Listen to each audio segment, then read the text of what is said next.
जीवन की यह कैसी परीक्षा है। तुम्हारी हिम्मत कैसे हुई सब मेहमानों के सामने मेरी मम्मी का अपमान करने की।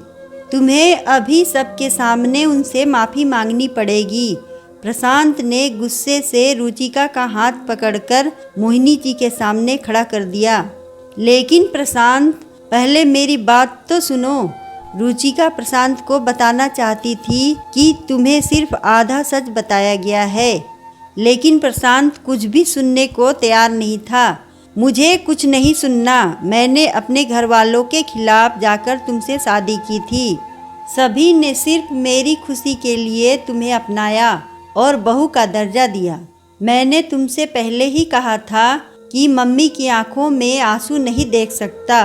और आज प्रशांत की आवाज़ तेज हो गई। रहने दे बेटा, मैंने तो तुम्हारी खुशी को खुशी खुशी अपना लिया, लेकिन यह अभी तक हम सभी को नहीं अपना पाई। तभी तो आज सभी मेहमानों के सामने मुझसे कहने लगी कि उसके घर वालों के आगे हमारी कोई औकात नहीं। और भी बहुत कुछ कहा। तुम्हें बताकर हम लोग दुखी नहीं होना चाहते थे। आज भी तेरी खुशी के लिए मैं रुचिका को माफ़ कर देती हूँ। तुम इसे कुछ मत कहना। मोहिनी जी ने अपना विक्टिम कार्ड खेल दिया। देखा कितना बड़ा दिल है माँ का। वो तुम्हारे अपमान को मेरे लिए भूलने को भी तैयार है और तुम उनसे माफ़ी भी नहीं मांग सकती। प्रशांत मोहिनी जी के आंसू पोंछते हुए बोला, भाभी, गलती मान लेने से आप छोटी नहीं हो जाएंगी। हम सभी ने देखा है कि कैसे आप मम्मी से जुबान लड़ा रही थी और उनसे ऊंची आवाज़ में बात कर रही थी। प्रशांत की बहन सीमा भी रुचिका को ही गलत कहने लगी। गलती? और मैंने क्या गलती की थी? मैंने मम्मी जी और तुम मेरे मायके वाले को शातिर और चालाक बोल रही थी। अमीर लड़कों को कैसे फंसाया जाता है, इसके लिए उन्हें ट्रेनर बुला रही थी। मैंने तुम लोगों की बातों का विरोध किया तो मुझे बदतमीज और आवारा लड़की बोला, जो लड़कों को प्रेम जाल में फंसाकर उन्हें घर से अलग कर देती है। रुचिका ने प्रशांत को सच्चाई बताई। देखा भाई, मम्मी सही थी कि यह लड़की एक दिन आपको हम लोगों के खिलाफ कर देगी। और आज इसने मुझ पर और मम्मी जी पर कितना संगीन इल्ज़ाम भी लगा दिया। मम्मी और हम सभी ने आपकी खुशी के लिए इसे अपनाया, घर की बहू का मान दिया। लेकिन भाई, बात बहुत बिगड़ गई है। अब हम और यह एक छत के नीचे नहीं रह सकते। सीमा भी मोटे मोटे आंसू निकालने लगी। प्रशांत, तुम बहू को लेकर अलग शिफ्ट हो जाओ। हम लोग तेरी जुदाई सह लेंगे, लेकिन तेरी पत्नी से अपमान नहीं सह सकते। मोहिनी जी और जोर जोर से रोने लगी। मैं आपको छोड़कर कहीं नहीं जाऊंगा, प्रशांत मोहिनी जी के गले लगकर बोला। फिर रुचिका से कहा, मम्मी और सीमा से पैर पकड़कर माफ़ी मांगो या फिर इस घर से चली जाओ। प्रशांत की बात सुनकर रुचिका सन्न रह गई। जीवन की यह कैसी परीक्षा है। उसने जो गलती की ही नहीं, उसके लिए उसे माफ़ी मांगने को कहा जा रहा।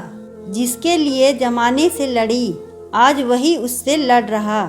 जिसने उसके मान सम्मान की रक्षा करने की कसम खाई, वही आज उसके स्वाभिमान को तार तार कर रहा। जिस पर विश्वास करके अपनी पूरी जिंदगी सौंप दी, आज उसे उसकी बात पर ही विश्वास नहीं। उसकी गलती ही क्या थी। मोहिनी जी की सहेलियां आई हुई थीं। उसने चाय नाश्ता बनाया और ट्रे लेकर आने लगी।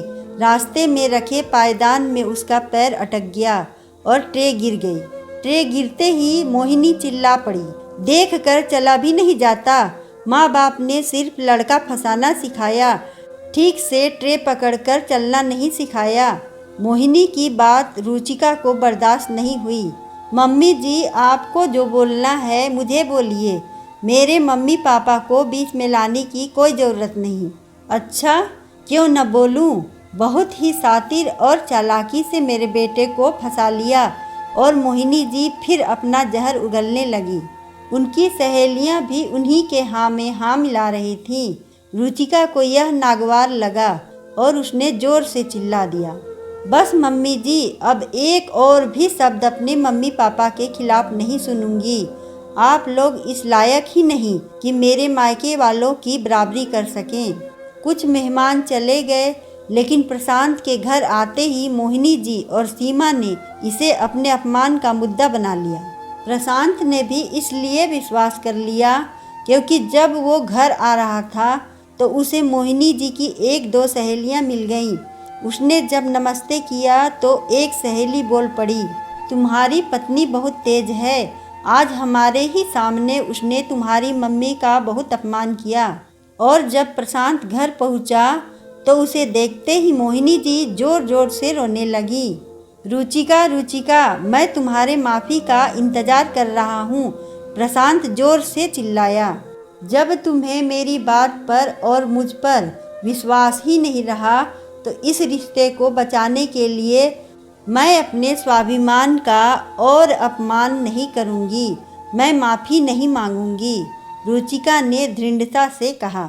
उसने मोहिनी जी और सीमा जी की तरफ देखते हुए कहा, प्रेम की परीक्षा में असफल होना मंजूर है, लेकिन अपने मम्मी पापा के मान और अपने स्वाभिमान को कुचलने में आप लोगों को सफल नहीं होने दूंगी। रुचिका ने ससुराल छोड़ दिया, अपना प्यार छोड़ दिया और अपनी शादीशुदा जिंदगी भी छोड़ दिया, सिर्फ अपने स्वाभिमान को बचाने के लिए। अगर आपको हमारी कहानी अच्छी लगे तो वीडियो को लाइक करें, चैनल को सब्सक्राइब करें और कमेंट में बताएं कि आपको कहानी कैसी लगी। धन्यवाद।